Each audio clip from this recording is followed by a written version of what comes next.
Freedom का मतलब क्या होता है? सिर्फ पैसा। कई बोलते हैं ना कि हमारे इंडिया में लोग ये सोचे कि हाँ सर मुझे फ्रीडम होना है, फ्रीडम होना है, फ्रीडम होना है, लेकिन फ्रीडम होना कैसे है? फ्रीडम तभी हो सकते हैं जब आपके पास में टाइम ही टाइम है। अब आपके पास तो 24 घंटे है, आपके पास 24 घंटे है, तो कैसे टाइम बढ़ा सकते हैं? आपके पास में 24 घंटे, तो कैसे आप अपने टाइम को बढ़ा सकते हैं? टाइम लीवरेज कैसे कर सकते हैं? सिर्फ एक ही फंडा है, आप लोगों को हायर कर सकते हैं। लोगों को कैसे हायर कर सकते हैं? लेकिन सेल्फ एम्प्लॉयमेंट को सैलरी देना पड़ेगा, लेकिन यहां पर अगर आप इस प्लेटफॉर्म के बारे में लोगों को बताते हैं और वो आपके साथ ज्वाइन करते हैं, तो कहीं ना कहीं वो आपके लिए भी काम कर रहे हैं इनडायरेक्टली। अगर आपके साथ में लेफ्ट में 10 लोग, राइट में 10 लोग, या 10 लोग काम कर रहे हैं और 1-1 घंटे काम करें, तो 10 घंटे आपके पास में हुए। आपने उनको सैलरी दे रहे हैं क्या? नहीं, कोई सैलरी नहीं, लेकिन उसका प्रॉफिट आपको मिलता है कि नहीं मिलता है? मिलता है। तो सबसे बेहतरीन तरीका आपको बताने वाला हूं कि बिजनेसमैन में आप एक मालिक होते हैं। जिस डायरेक्ट सेलिंग में, जिस नेटवर्क मार्केटिंग में, जिस स्वामी लैब कंपनी में, जिस एसएमबी सिस्टम में आप वर्क कर रहे हैं, वो बिजनेसमैन की कैटेगरी है। मैं कंग्रेचुलेशन बोलना चाहूंगा आप सभी को, क्योंकि आप सभी ने एक डिसीजन लिया है इस बिजनेस में वर्क करने का। तो बिजनेसमैन की कैटेगरी क्या है?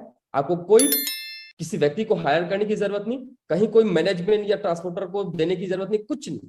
आपको बस रिक्रूटमेंट करना है। रिक्रूट मतलब अपने जान पहचान के लोगों को बताना है।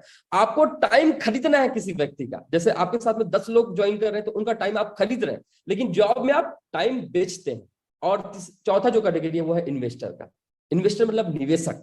कैसे? आपके पास में पैसे को इन्वेस्ट करने के लिए पैसे तो होने चाहिए। आपको पैसे इन्वेस्ट करने के लिए पैसे तो होने चाहिए। आपके पास में 2 लाख होने चाहिए, 5 लाख, 10 लाख, 1 करोड़, 2 करोड़, 5 करोड़, 10 करोड़, 20 करोड़ होने चाहिए, तब तो आप पैसे को पैसे बनाने में लगा सकते हैं। क्या आपके पास है? क्या नहीं है? या होगा भी तो आप थोड़ा बहुत इन्वेस्टमेंट कर रहे होंगे। लेकिन इस कैटेगरी में जाने के लिए आपको बिजनेसमैन बनना जरूरी होता है। बिजनेसमैन तब बनेंगे जब आप किसी के टाइम को खरीदेंगे। अब मैं एक रेशियो बताने वाला हूं जिसमें आपको समझ में आएगा कि ये बिजनेस में आपको वर्क क्यों करना है। हमारे इंडिया में 2 कैटेगरी है। पहला कैटेगरी आप मान सकते हैं एम्प्लॉय और सेल्फ एम्प्लॉय, मतलब एक कैटेगरी मान सकते हैं। और बी कैटेगरी में है बिजनेस और इन्वेस्टर।